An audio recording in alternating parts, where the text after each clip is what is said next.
radio. À l'archevêché de Conakry, fini le colloque régional consacré au dialogue interreligieux. Il prône le vivre ensemble entre musulmans et chrétiens. La clôture des travaux est marquée par une visite au centre islamique de Donka. C'est tout pour les titres.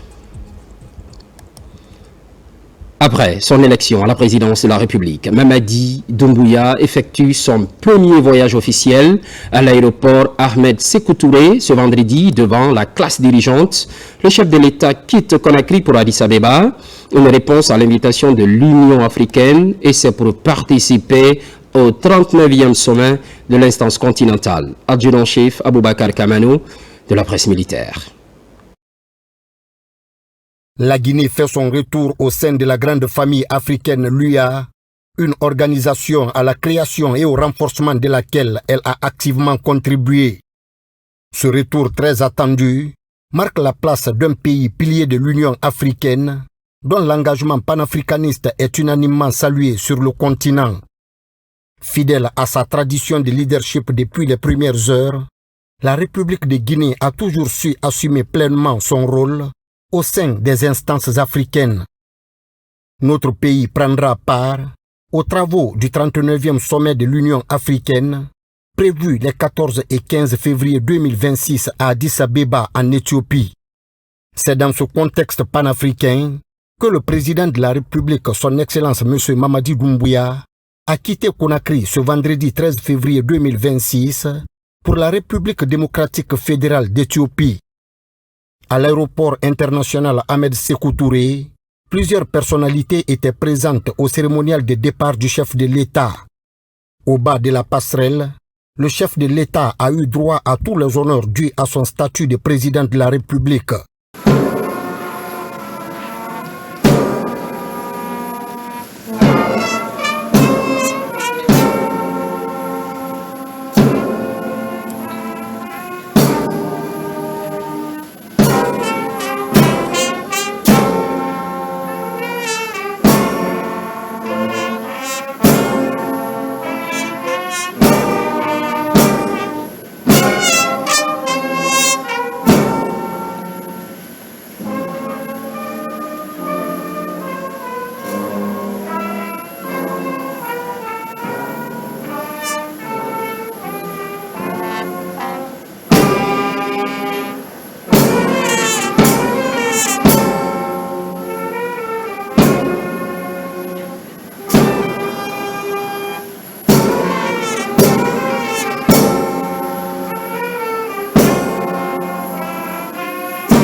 Symbolisant la reconnaissance et le respect, le président de la République a fait le tour de la haie d'honneur pour échanger de chaleureuses poignées de main avec les autorités civiles et militaires invitées à prendre part à ce cérémonial qui marque le tout premier voyage officiel du chef de l'État depuis son investiture à la magistrature suprême de notre pays.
Après les différentes étapes protocolaires de ce voyage de travail du président de la République, Son Excellence M. Mamadi Doumbouya, chef de l'État guinéen, s'est confortablement installé à bord de son avion présidentiel qui a décollé aux environs de 13 heures, direction Addis Abeba en République démocratique fédérale d'Éthiopie.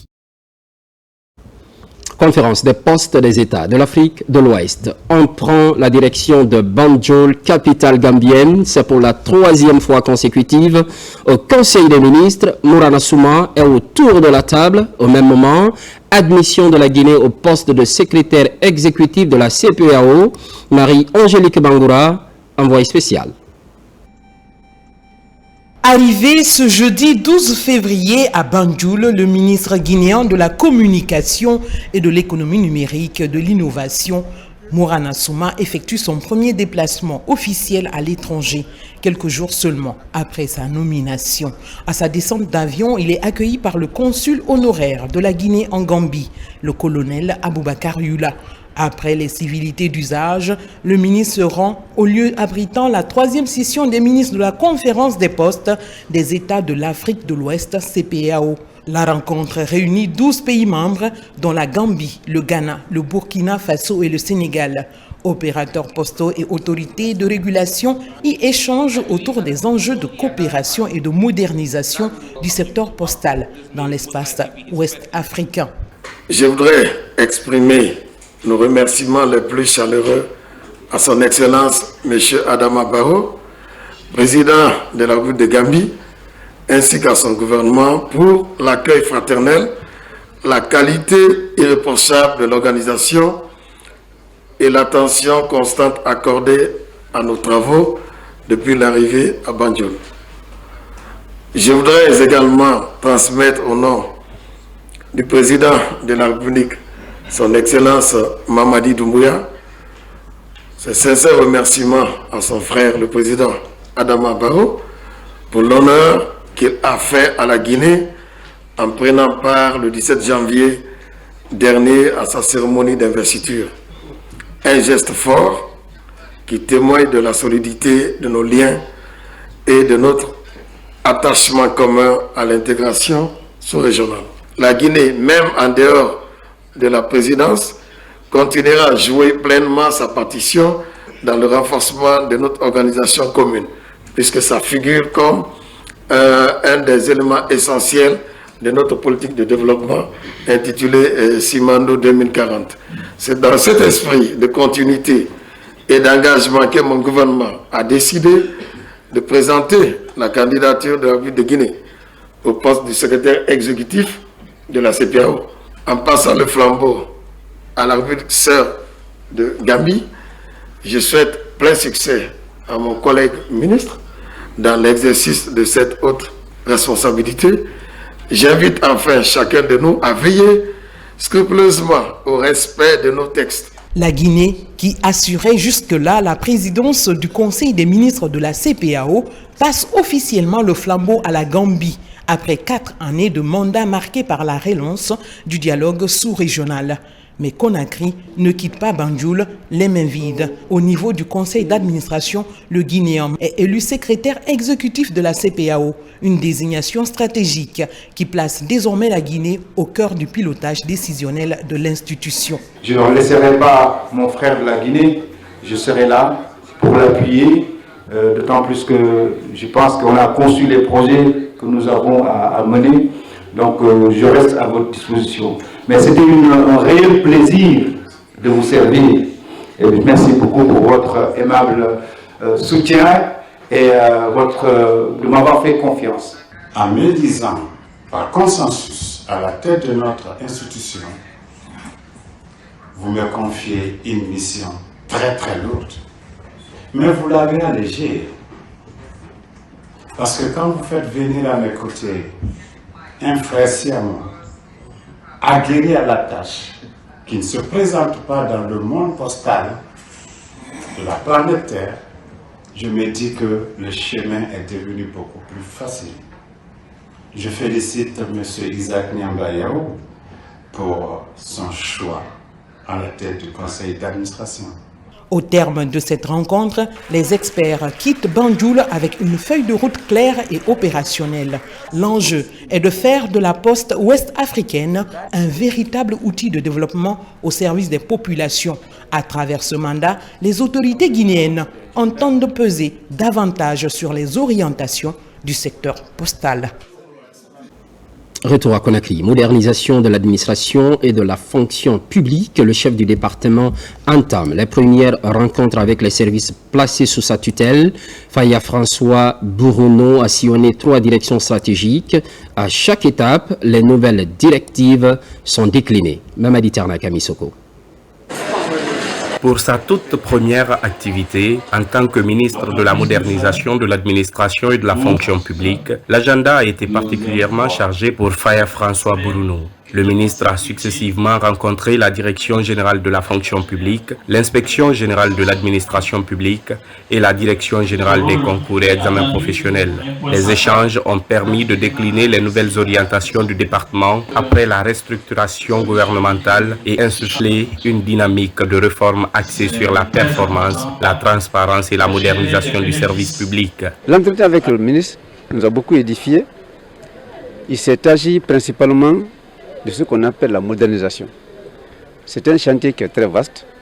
En ce qui nous concerne, la direction des concours et examens professionnels, il s'agit de faire cette réforme concernant les concours, concernant les examens professionnels.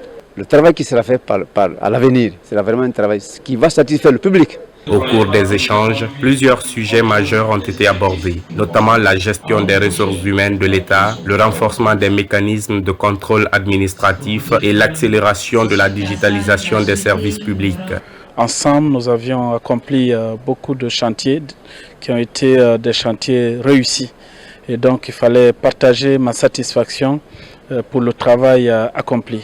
Et j'en ai profité pour aussi faire le point sur le niveau de fonctionnement de ces services, mais dans les moindres détails, pour comprendre un peu les points d'amélioration. À travers cette série de consultations, Faya François Bourouno entend poser les jalons d'une administration plus performante, plus crédible et résolument orientée vers les résultats. Une démarche qui s'inscrit dans la volonté des autorités de bâtir un service public moderne, efficace et pleinement engagé au service du développement national. Retour à Addis Abeba, en plus bref et en image. Après avoir quitté Conakry cet après-midi, le président de la République, Mamadi Doumbouya, a atterri à l'aéroport international d'Addis Abeba-Bolé dans la soirée de ce vendredi 13 février 2026. Il a été accueilli avec les honneurs par le ministre d'État éthiopien chargé de l'industrie. Sur le tarmac de l'aéroport international, les salutations protocolaires et les échanges chaleureux ont marqué les premiers instants de cette visite officielle. Aux côtés du chef de l'État, la délégation guinéenne composée de hautes personnalités civiles et militaires. Cette présence à Addis Abeba s'inscrit dans la dynamique de renforcer la coopération bilatérale. Journée mondiale de la radio, on s'intéresse à quelques anciennes grandes voix. Elles brisent le silence et se confient à l'une de nos équipes. Ce sont des témoignages qui rappellent leur carrière, mais surtout l'évolution de la radio, un média qui défie le temps malgré l'influence des nouvelles technologies. C'est le grand format de la rédaction avec la signature d'Alpha Isiagaba, Abdul Karifa Keita, Fatoumata Yadi Damba.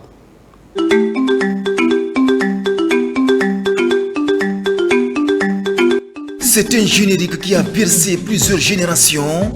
Il s'agit d'un extrait du morceau de Djily Moussa Diawara, proposé et réalisé par Jean-Baptiste Williams. Nous sommes au milieu des années 1980. À cette époque, la radio nationale rayonne dans tous les foyers.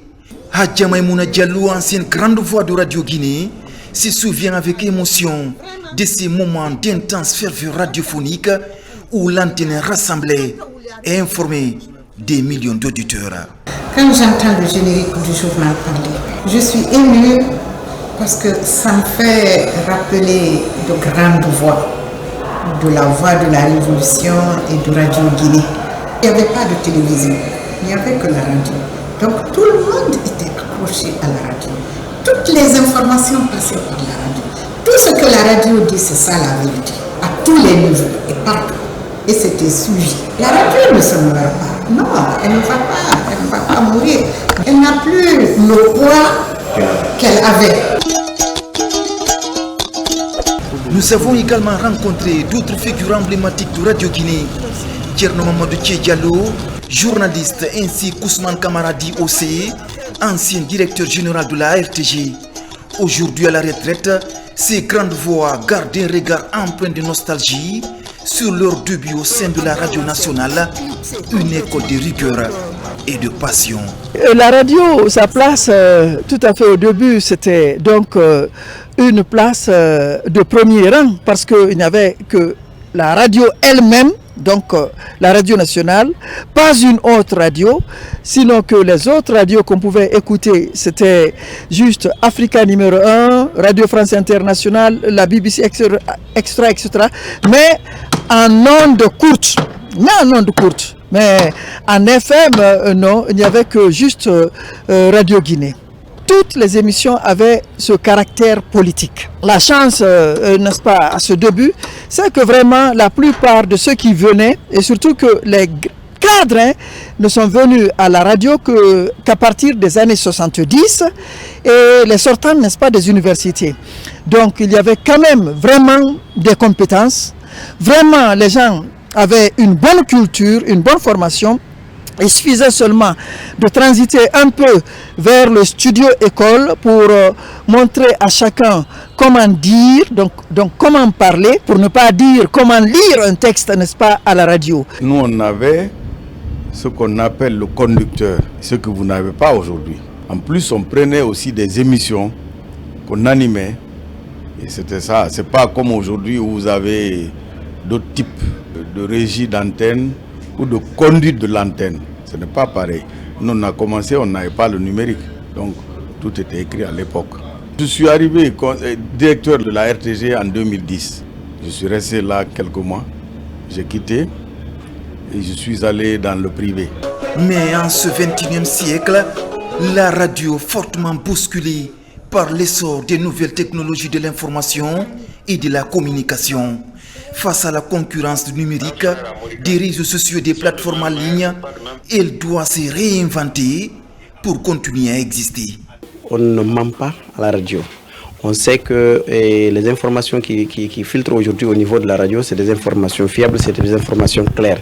Maintenant, est-ce que c'est le moyen le plus privilégié? Ça en est une autre question. Donc, la radio d'hier, la radio d'aujourd'hui et la radio de demain, la radio reste la radio. Tu sais que les journalistes de la radio, eux, ils parlent pour les oreilles. En fait, ils représentent les yeux, ils représentent les oreilles, ils représentent en même temps l'écriture si tu sais écrire. Là, en tant que quelqu'un qui s'y connaît un peu, tu connais l'effort que le journaliste de la radio est en train de mettre pour que toi tu puisses comprendre. Pour que la radio puisse résister au temps, il faut absolument que toutes les émissions passent sur l'Internet. Même les journaux les plus percutants aujourd'hui, soit ils virent vers la télé, soit ils virent vers la radio. Donc en fait, un média ne remplace pas un autre. Mais là, il faut s'adapter. La meilleure façon de s'adapter, c'est de migrer vers l'Internet. En ce 13 février, l'occasion de la Journée internationale de la radio, célébrée à travers le monde, l'heure est à la réflexion. La radio, média le plus accessible et le plus proche des populations, doit opérer sa mue pour relever les défis actuels, s'adapter aux nouvelles technologies, innover dans les formats actuels, renforcer l'interactivité. Autant de leviers indispensables pour préserver sa place d'antan et continuer à écrire l'histoire. Radio Guinée, les projecteurs sur le monde. Merci Alpha Isiagaba pour ce rétroviseur sur la radio. Positionnement de la Guinée sur les marchés régionaux et internationaux. Cela passe par le digital. Une nouvelle plateforme numérique est disponible. Il est question de faciliter l'accès aux documents administratifs liés à l'exportation. Falilou Diallo pour plus d'explications. Dans la dynamique de modernisation de sa communication institutionnelle numérique en faveur des exportateurs et positionner la Guinée sur les marchés régionaux et internationaux, la GIPEX met en place une nouvelle plateforme numérique interactive, une vitrine digitale au service des exportations guinéennes. Toutes les entreprises n'ont pas le temps de quitter à l'intérieur pour venir ici pour connaître ici les informations concernant la procédure d'exportation d'un produit. Donc cette plateforme va permettre ici à ces acteurs d'avoir les informations en temps réel et facilement. Et aujourd'hui, les exportateurs ont acheté le cacao ici à un prix vraiment très élevé et ils ne peuvent pas le vendre. Et s'il y avait des plateformes comme ça qui pouvaient donner des informations directement à temps réel, les exportateurs pouvaient dire alors écoutez, on va attendre d'acheter d'abord pour comprendre d'abord la bourse de New York, la bourse au niveau international pour pouvoir se positionner au niveau de l'achat du cacao. Dans un monde de plus en plus interconnecté, l'image numérique et la présence en ligne constituent désormais des leviers stratégiques de compétitivité et de visibilité internationale. Cette nouvelle plateforme vient matérialiser cette volonté du département de l'industrie et du commerce à faciliter les démarches administratives liées à l'exportation. Le CGC réaffirme sa disponibilité à accompagner la GIPEX dans cette dynamique afin de renforcer, structurer et booster nos exportations à travers une meilleure organisation logistique, une plus grande fluidité des flux commerciaux et la participation de nos exportateurs aujourd'hui aux différentes foires. Cette initiative, dis-je, est une ambition large de transformation de notre économie, le développement de notre industrie et l'expansion de nos échanges commerciaux avec l'extérieur. Le lancement de cette plateforme sécurisée accessible marque ainsi une étape majeure dans la transformation digitale de la GIPEX. Il traduit également la volonté affirmée de cette structure de se positionner comme un acteur central et incontournable dans la promotion des exportations guinéennes sur l'échiquier économique international. À Boké, on enchaîne avec l'enrôlement des acteurs du secteur du commerce, d'industrie et d'artisanat de la région. Les opérations sont effectives sur le terrain et c'est pour un double objectif, identifier les acteurs et promouvoir leurs activités. Younes Atawel Kamara. Les responsables en charge du bureau de la Chambre régionale de commerce, d'industrie et d'artisanat de Boké entendent redynamiser le secteur. Le lancement officiel de la campagne d'enrôlement des membres du secteur illustre parfaitement cette volonté des responsables du bureau régional. Dans cette salle, opérateurs économiques, commerçants, industriels et artisans de Boké sont fortement mobilisés pour se faire enrôler en vue d'obtenir la carte d'adhésion. À notre niveau ici, nous demandons les pièces à fournir. La carte d'identité, soit le passeport, ou l'extrait biométrique. Ceux qui sont dans le formel, on demande aussi le RCCM et le NIF ou le CUTIS, qu'il soit un opérateur économique, un industriel, un artisan, ils sont tous concernés. Je les encourage de venir parce qu'une fois ils ont cette carte, et ils seront assistés par la Chambre. Je sais qu'en prenant cette carte, je vais avoir beaucoup d'opportunités, surtout quand il s'agit des problèmes liés au commerce. Je vais avoir beaucoup d'autres qui vont intervenir pour moi afin que les problèmes soient résolus. Ici, toutes les mesures sont envisagées pour le bon déroulement du processus d'enrôlement des adhérents venus de partout dans la région de Boké. Cette carte peut appuyer l'intéressé au niveau des institutions internationales, l'obtention de visas et surtout les forums qui se tiennent à l'extérieur. L'intéressé peut facilement voyager et facilement aussi trouver des partenaires. Puis c'est ce qui aujourd'hui doit animer tout Guinéen aujourd'hui. Il faut qu'on change de fusionner aujourd'hui. Ce processus d'enrôlement des adhérents du bureau régional de commerce, d'industrie et d'artisanat de Boké va se poursuivre dans les différentes préfectures et sous-préfectures relevant de la région administrative de Boké. On reste toujours à Boké, cette fois-ci au cœur des projets communautaires, facilitation de l'accès aux services sociaux de base, un coup de pouce de la compagnie des bauxites de Guinée. L'enveloppe est débloquée annuellement et s'élève à 2 millions de dollars. Elle est destinée à la réalisation des travaux d'intérêt public. Foudé Camara. Au-delà de l'exploitation minière, la compagnie des bauxites de Guinée accompagne les communautés locales à travers la réalisation de plusieurs infrastructures sociales de base. Dans la mise en œuvre de cette politique de réduction des disparités, 4 salles de classe sont sorties de terre à Boké, à Missira, dans la sous-préfecture de Binti Modia. Pour un enseignement de proximité de qualité, à quelques kilomètres de Kamsar, le village de Kawas a aussi bénéficié de 8 salles de classe avec des blocs sanitaires à usage scolaire. Nous souhaitons vraiment aider les communautés en construisant, en leur donnant la chance d'avoir des infrastructures fonctionnelles. Néanmoins, nous attendons de leur part et aussi des autorités locales qu'ils s'approprient de ces infrastructures et qu'ils puissent les entretenir eux-mêmes. C'est-à-dire qu'ils puissent en faire un usage durable afin que cela bénéficie au plus grand nombre. Au-delà de la construction des écoles à Missira et Kawas, des logements sociaux ont été réalisés pour le personnel enseignant de l'école primaire de Fodé Kontéa, dans Kolaboui. Au Kambalanta et au port Néné de Kamsar, des centres de santé, autrefois vétustes, sont rénovés. Nous sommes à 90% de réalisation. Le centre de santé couvre 4 districts, dont 3 sont dans les îles, Koufin, Binari et Botini. Et Kamsar Centre couvre 9 secteurs aussi. Des forages sont aussi réalisés dans les quartiers de Bagataï, au centre de santé de Kassapo et à l'école primaire Filima de Kamsar. Des forages qui vont contribuer à changer le quotidien des bénéficiaires, autrefois confrontés aux difficultés d'accès à l'eau potable. Avant, on avait des difficultés en matière d'addition d'eau. On a tellement d'effectifs, vous-même vous voyez, ça c'est le soir. Filima 1 a près de 1000 élèves. Filima 2, mon collègue qui est là, 1013 élèves. Donc vous voyez, si l'école reste sans eau, c'est que ça fait.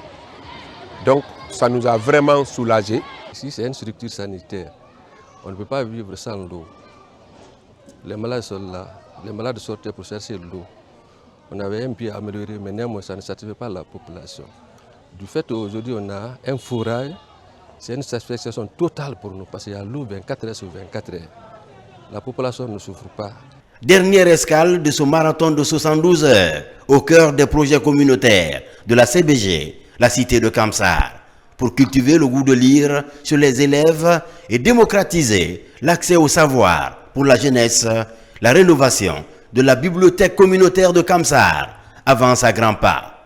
Ces chantiers éducatifs, sanitaires et culturels viennent transformer les rêves des communautés en réalité. Place maintenant à la vulgarisation des rapports ITIE 2022-2023. L'activité se déroule à Sigiri et dans les locaux de la SAG. Il s'agit d'expliquer aux communautés les paiements effectués par les compagnies minières. Moussa Kouyaté. C'est ici à la préfecture de Sigiri, ville aurifère, que la mission a expliqué le contenu de ces 2 rapports aux acteurs de la société civile et les représentants des communes impactées des activités minières. On nous a enseigné de ce qu'on ne connaît pas. On nous a doté des documents pour lesquels on va travailler. On les encourage de continuer sur ça. Je souhaite que la sensibilisation continue entre nous, la causerie continue entre les fils et les filles de Sigiri pour qu'on puisse avoir la cohésion et le développement à Sigiri. Cela montre la transparence dans les industries extractives. C'est de dire aux jeunes de se calmer, que la retenue est le meilleur moyen. C'est de dire aux jeunes que l'État et les collectivités locales sont en train de travailler pour eux.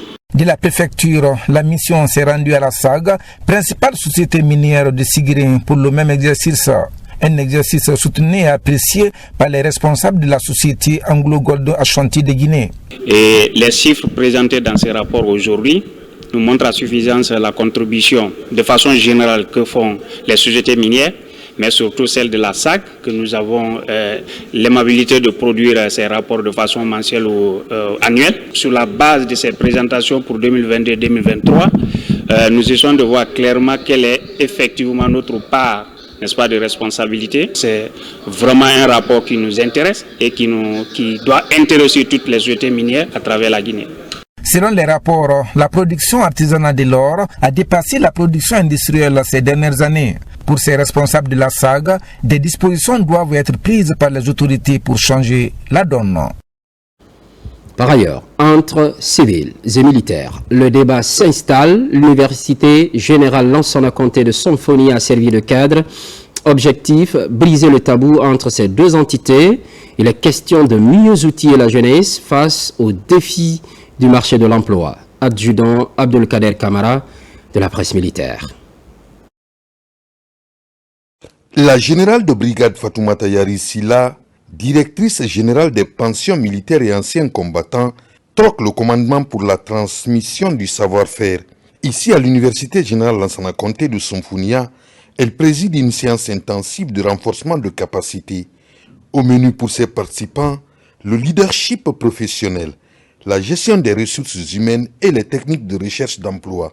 L'objectif est clair, insuffler la rigueur du treillis dans le parcours académique pour mettre l'excellence et la discipline au service exclusif de la nation. Cet atelier s'inscrit parfaitement dans cette philosophie. En réunissant militaires, journalistes et acteurs de la société civile, nous avons créé un espace de dialogue qui incarne concrètement ce que doit être l'action civique. Durant ces jours passés ensemble, vous avez exploré 3 domaines qui constituent les fondations de toute organisation moderne et efficace. Ces thématiques ont été choisies avec soin.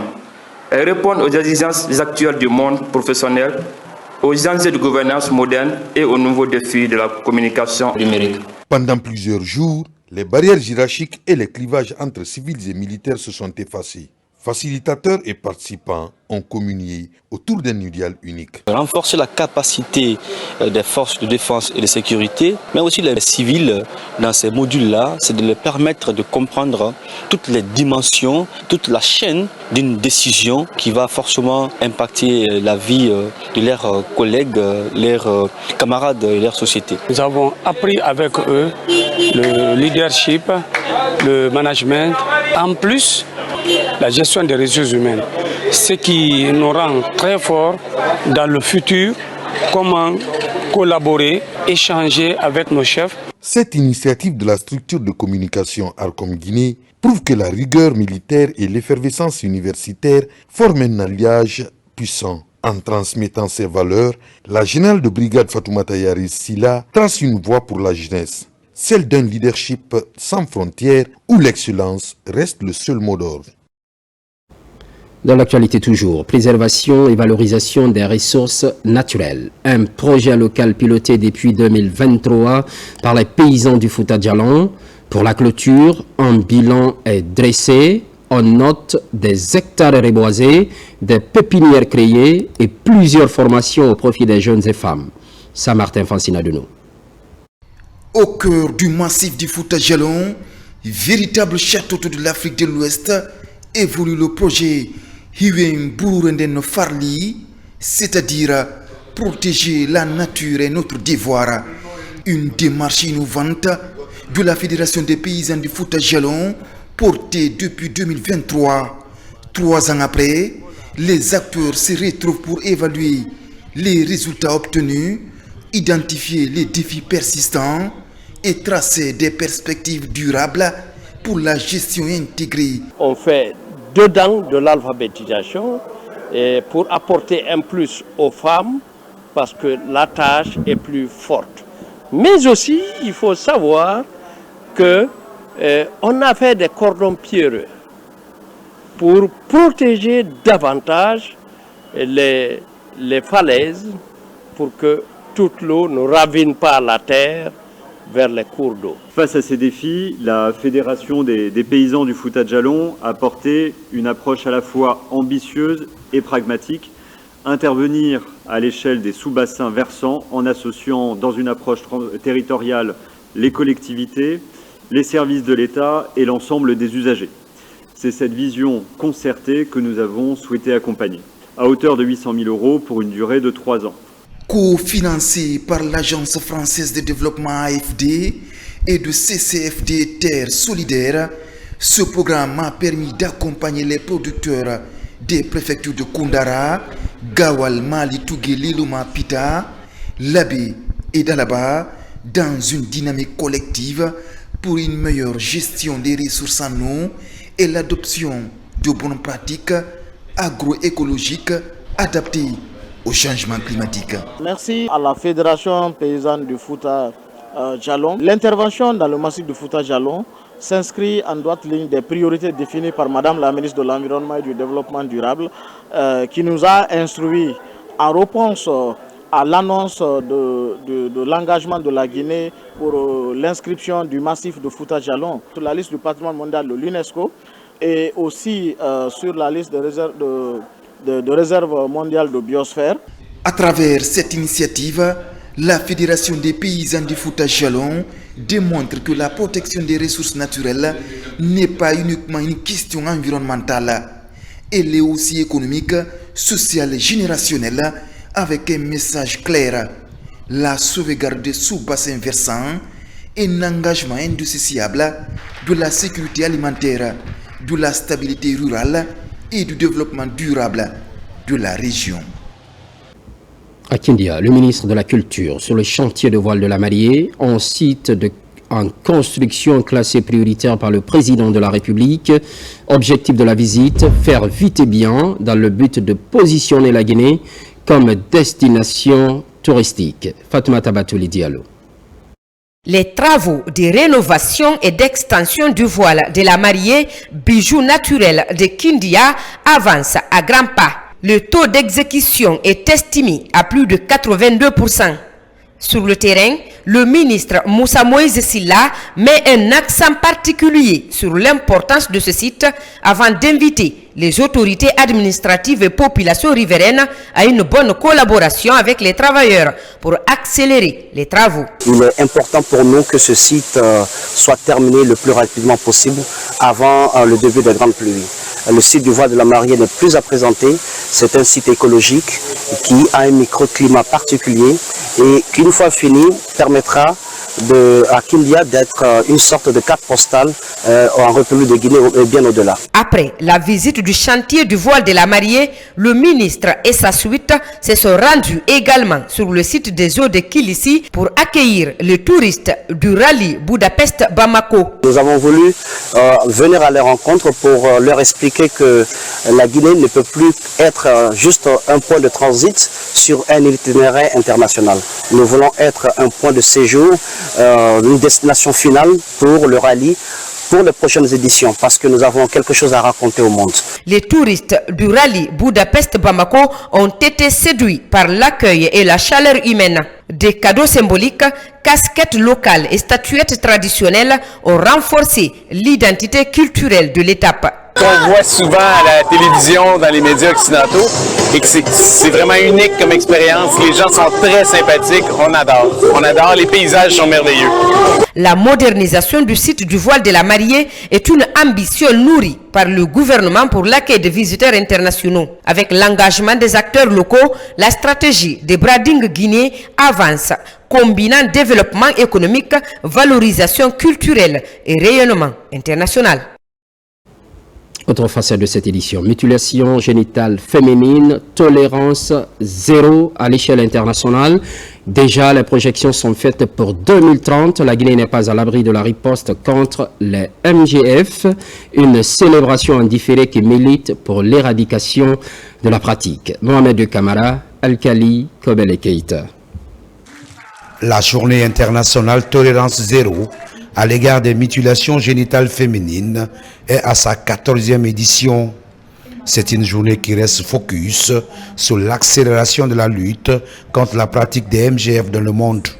Aujourd'hui, elle touche environ 200 millions de femmes et de filles à travers le monde entier. En Guinée, les autorités comptent faire de l'élimination de toutes les formes de discrimination à l'égard des femmes une réalité. La lutte contre les mutilations génitales féminines est une priorité d'action, de résultats et de redevabilité. Ce combat n'est pas non seulement institutionnel, il est moral, il est national. Dans notre pays, la prévalence de cette pratique demeure élevée. en particulier dans certaines régions ou au sein de certaines tranches d'âge. Ces chiffres ne sont pas abstraits.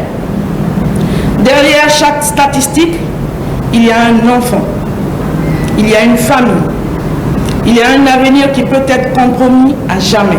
La cérémonie officielle a réuni les autorités gouvernementales, les partenaires techniques et financiers, le système des Nations Unies, ainsi que les acteurs de la société civile, tous unis pour freiner l'ampleur de la pratique. J'exhorte l'ensemble des autorités locales à la base de s'impliquer activement dans cette lutte, dans les communes, dans les quartiers et dans les secteurs. Nous croyons qu'il est temps de changer d'échelle et de stratégie. Nous devons passer d'une logique des projets à une logique des systèmes, en intégrant pleinement la lutte contre les MGF dans les budgets nationaux et locaux, avec des ressources identifiées, suivies et durables. La rencontre s'est soldée par l'adoption d'un texte d'engagement visant à intégrer la lutte contre les MGF dans les plans de développement locaux ainsi que dans les plans d'investissement annuels dans les 13 communes de Conakry. Également, à travers un panel, les échanges ont mis en lumière la nécessité d'un engagement politique constant d'investissement durable. Pendant ce temps, solidarité exprimée au sommet de l'État et c'est au profit de la Confédération nationale des albinos de Guinée. Il s'agit de 2 minibus offerts par le président de la République afin de renforcer la mobilité et la scolarisation des bénéficiaires. Bakary Bamba Condé, images et témoignages. Le chef de l'État, le président Mamadi Doumbouya, a fait parler son cœur en offrant 2 minibus au centre d'insertion des jeunes albinos de Sangoya. La cérémonie de réception s'est tenue ce vendredi 13 février 2026 au siège du dit centre avec l'implication de la fondation Je Danse qui s'est notamment investie auprès du chef de l'État pour matérialiser ce rêve. Le fondateur du centre s'est dit heureusement surpris par ce énième geste magnanime du chef de l'État qui ne cesse d'apporter du réconfort aux plus déshérités et vulnérables. En tant que président de la République, ce qu'il a fait pour nous et pour les enfants vulnérables, vraiment c'est une joie qu'on ne peut pas imaginer. Malgré qu'on a eu assez de difficultés pour ça, et aujourd'hui si Dieu nous donne la chance d'avoir ça, c'est d'abord remercier les personnes de bonne volonté, surtout Madame Alice, qui nous avons promis qui fera son mieux pour voir le président, pour aider ces enfants vulnérables. Le jeune représentant des élèves albinos du centre a salué le geste du président de la République qui leur permet désormais de se rendre à l'école en toute sécurité. On va remercier le président de la République de Guinée, Mamadi Doumbouya, pour ce qu'il a fait pour nous, parce qu'on n'entendait pas à ça, quoi. On partait à l'école, une fois que notre voiture a été brûlée, on sortait sous le soleil pour partir à l'école. Le soleil n'est pas bon pour nous, les personnes atteintes d'albinisme. Surtout, ça provoque le cancer de peau. Donc, on le remercie infiniment pour le petit geste qu'il a fait pour nous. La coalition des orphelinats de Guinée, Kogipa, a souligné que ce don du chef de l'État vient à point nommé pour soulager les élèves albinos du centre d'insertion de Sangoya. Ces gestes à l'endroit des enfants du centre albinos de Sangoya nous va droit au cœur. Et c'est ici l'occasion de remercier le chef de l'État, de remercier toutes les instances de la République pour l'initiative prise et accompagner le chef de l'État dans le sens de s'occuper aussi des personnes défavorisées et qui sont aussi dans le besoin. La fondation Je Danse, à travers qui le président Mamadi Doumbouya a offert ce don au centre d'insertion de la Confédération nationale des albinos de Guinée, a par la voix de son représentant remercié le chef de l'État en saluant l'engagement constant du président Mamadi Doumbouya en faveur des œuvres de charité. Pour nous, ce n'est pas une surprise. Nous, c'est la continuité des actions que le président de la République pose à l'endroit des personnes démunies. Depuis 8 ans que nous organisons ces événements-là, il y avait beaucoup de choses qui manquaient dans les différents centres orphelinats et nous-mêmes dans l'activité qu'on faisait. Mais depuis l'arrivée de son Excellence, Monsieur le Président de la République, il a exprimé et a montré à suffisance combien de fois les questions liées aux enfants démunis le préoccupent. Donc c'est des questions majeures qu'il prend en compte. La cérémonie s'est terminée par la remise officielle des clés des 2 minibus au fondateur du centre d'insertion de la Confédération nationale des albinos de Guinée de Sangoya, élargie aux responsables de la coalition des orphelinats de Guinée, Kogipa. Plus loin, à Paris, célébration des 10 ans de la structure DENCO, spécialisée dans la protection et la promotion des enfants atteints d'albinisme. Partenaires techniques et financiers se mobilisent, une manière d'interpeller les décideurs et les organisations non gouvernementales. Mohamed Souma, Amadou Touré. Promouvoir les droits des enfants atteints d'albinisme au cœur de la célébration des 10 ans d'existence de la structure DENCO, une ONG de promotion et de protection des enfants atteints d'albinisme en Guinée et en Afrique. Depuis sa création, plusieurs centaines d'enfants albinos en Guinée ont bénéficié d'un accompagnement dans le domaine scolaire et sanitaire à travers des levées de fonds et des séances de sensibilisation et d'information ont aussi été initiées pour les enfants atteints d'albinisme pour leur bien-être et la protection de leurs droits. Votre présence à cette soirée est précieuse. Elle nous a permis de récolter des fonds afin de continuer à poser des efforts utilisés et symboliques pour améliorer la vie des personnes albinos. Aujourd'hui, après 10 années de travail, nous pouvons affirmer avec fierté que des progrès réels ont été accomplis. Ce gala de levée de fonds dans le cadre de la célébration des 10 ans d'existence de la structure est soutenu par les organisations de promotion des droits des enfants albinos et l'ambassade de Guinée en France. Et surtout remercier les organisateurs franchement pour cette belle initiative. Soutenir et accompagner les albinos, c'est soutenir les enfants, c'est soutenir les Guinéens, ce sont nos frères, ce sont nos sœurs. L'État est en train de mettre des mécanismes en place pour soutenir les personnes atteintes d'albinisme. Tout dernièrement, une loi est passée dans notre pays portant protection des personnes atteintes d'albinisme. Cela dénote de la volonté ferme des autorités de notre pays à accompagner cette couche vulnérable. La structure DENCO est l'initiative d'une mère d'enfants porteurs d'albinisme. Cette ONG a soutenu plusieurs enfants albinos du continent dans l'offre de produits médicaux, scolaires et des campagnes de sensibilisation sur les risques liés à l'albinisme chez les enfants. Retour au pays, on fonce à Kerouané, dans la commune rurale précisément. Un budget annuel est adopté. C'est pour 2026 bien sûr. Le montant se chiffre à plus de 4 milliards de francs guinéens. Ambition affichée, satisfaire les attentes des populations. Djamokaba, explication. Dans la cité d'Almamissa Mouri Touré, la délégation spéciale affiche ses grandes ambitions de développement local durable. Cette année, encore plus de 4 milliards de francs guinéens sont à mobiliser pour achever des chantiers ouverts et réactiver d'autres secteurs comme l'éducation, la santé et les infrastructures routières. Le projet qui vous est soumis est orienté vers les priorités essentielles. Les infrastructures de base, l'éducation, la santé, l'assainissement et l'amélioration des conditions de vie de nos concitoyens. La session budgétaire est placée sous le signe de la transparence et de la participation citoyenne. Sur la table des débats, dresser le bilan de l'année 2025 afin de corriger des insuffisances avant de lancer la nouvelle saison de gouvernance locale. Des axes prioritaires sont définis pour répondre aux besoins communautaires. La session budgétaire de cette année s'est servie de ce passé pour construire le présent.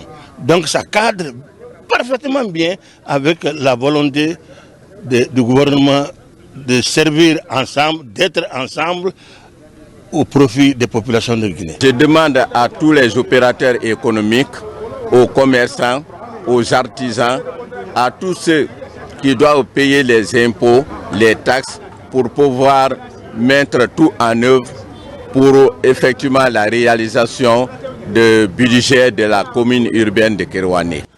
À la tête de la municipalité de Kerouané, Lamfia Touré est très engagé à rassurer les communautés pour le respect des engagements communs. Des engagements basés sur le maintien de la bonne gouvernance de proximité pour une gestion de la chose publique guidée par l'esprit de redevabilité et d'obligation de résultats.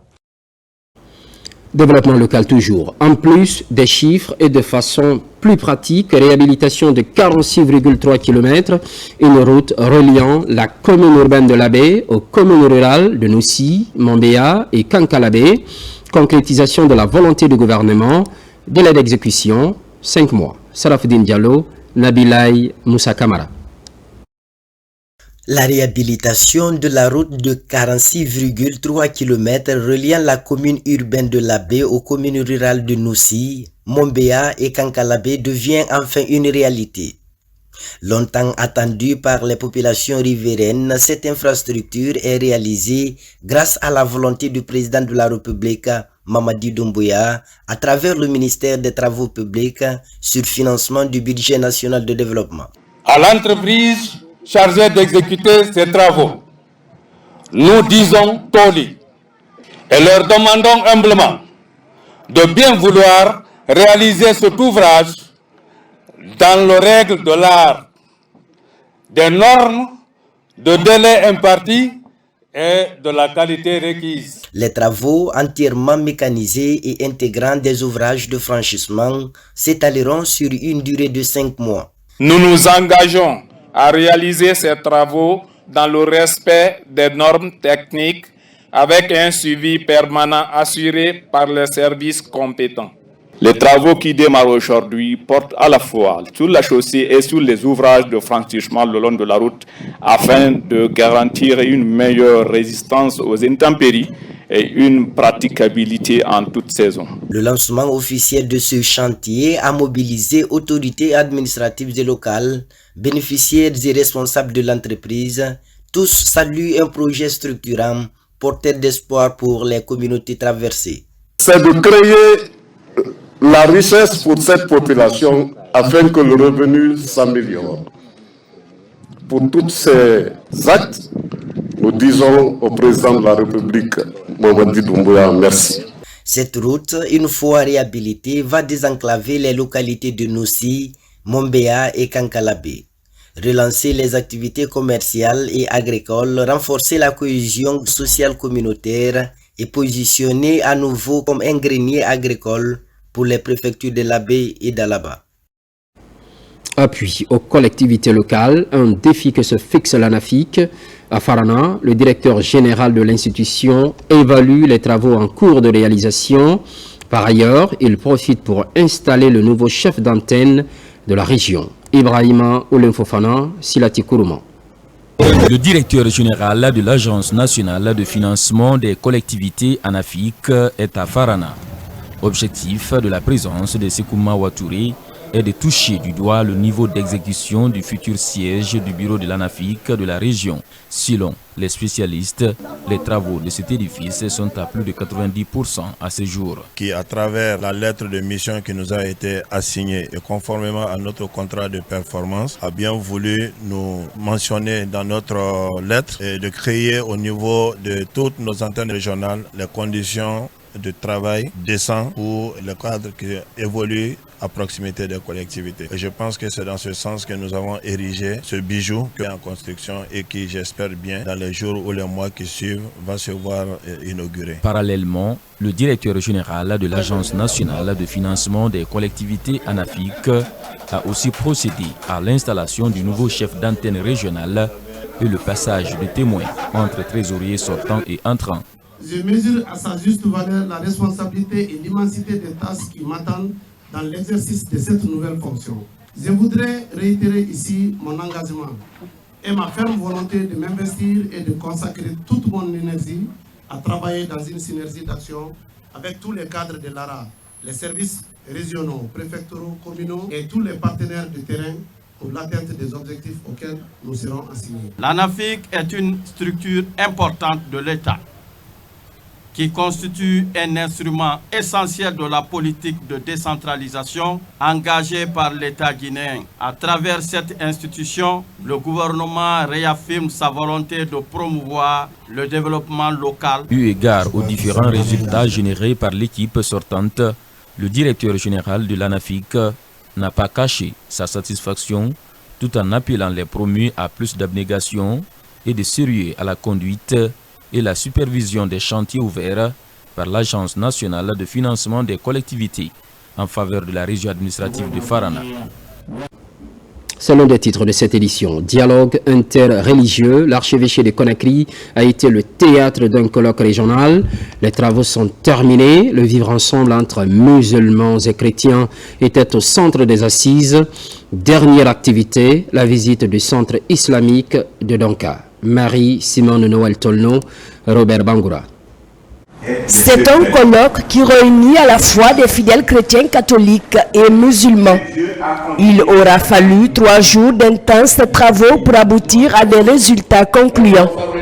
Après la fin des travaux du colloque, ici, dans cette salle Raymond Chidimbo et à l'église Saint-Michel de Koleya, certains officiels venus des autres pays africains ainsi que des émissaires du Vatican ont mis leur séjour de travail à profit pour rendre une visite fraternelle au centre islamique de Donka. La délégation de Rome a tenu à venir à la grande mosquée, au centre islamique, pour saluer nos frères musulmans et leur dire toute l'attention que Rome porte à cette rencontre islamo-chrétienne. Alors la perspective est maintenant on doit continuer à travailler parce que la paix arrive à travers nous.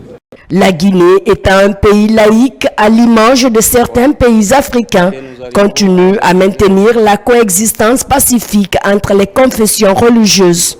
Cette visite représente un symbole fort d'acceptation et de bonne collaboration entre les deux religions. Nous encourageons beaucoup ces démarches de colloques. Le président n'a pas seulement se limité que le gouvernement soit représenté par le ministre des Affaires religieuses. Il a aussi envoyé le premier ministre chef du gouvernement pour le représenter personnellement et souhaiter le bienvenu à nos hôtes. La visite s'est poursuivie à la grande mosquée Faisal. Respectant le lieu sacré, ces responsables religieux ont suivi avec attention les consignes recommandées dans cette grande maison de Dieu. Cette visite fraternelle est achevée au mausolée des vaillants fils de Guinée, disparus parmi lesquels le feu président Ahmed Sékou Touré et l'Almami Samori Touré. On parle promotion des langues nationales. Tenue à Conakry de la journée culturelle Adlam Poulakou. C'est la 4e édition cette année. Un rendez-vous qui célèbre l'excellence et le mérite au niveau des apprenants. Aboubakar Djabi nous fait le point. Ces derniers temps, la promotion des langues nationales du pays constitue une préoccupation majeure pour de nombreux citoyens et structures.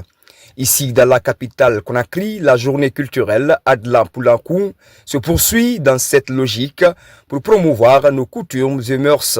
Elle se tient pour la 4e fois de suite en regroupant des élèves de Adlam venus à travers le pays. C'est une journée où on rassemble des élèves de Adlam partout en Guinée. Les meilleurs, ils viennent faire une compétition de Adlam Poula. Et cette journée, en fait, c'est pour sensibiliser surtout la jeunesse sur l'importance de parler la langue Poula, mais surtout d'utiliser le caractère Adlam qui est l'écriture pour écrire correctement le Poula. Ça nous pousse à connaître notre langue et à mieux se défendre lors d'un débat. Je me sens si fier parce que c'est la langue qui j'ai été depuis l'enfance. C'est une compétition axée sur une série d'activités pédagogiques comme la poésie et la lecture dans la langue poulard. Comme les précédentes éditions, elle prévoit de primer les meilleurs candidats pour vulgariser l'enseignement dans la langue arabe à travers des manuels conçus à cet effet par ces structures initiatrices. La cause commune, c'est cette langue nationale. C'est notre arme, c'est l'arme qui va nous aider à assurer l'indépendance guinéenne. La vraie indépendance guinéenne, c'est d'avoir encore l'autonomie de la langue. Nous savons que nos langues nationales, c'est notre culture, c'est affirmer son identité tout en étant avec les autres aussi. Donc c'est quelque chose à encourager. Mais ça, je sais que des moyens seront déployés pour permettre aux langues nationales d'exister tel qu'il se doit. Dans cette salle des congrès du Palais du Peuple, ces participants n'ont pas manqué d'afficher leur identité culturelle. À travers ce moment festif et éducatif, il a été aussi question de mettre en valeur le textile guinéen, une manière de bien représenter la diversité culturelle et traditionnelle du pays pour un développement socio-économique durable. Merci de nous suivre à Lola, Kankan, Koubia, Dubreka et partout en Guinée, notre paradis, terre de richesse et d'innovation. Les programmes se poursuivent, constante fidélité à toutes et à tous.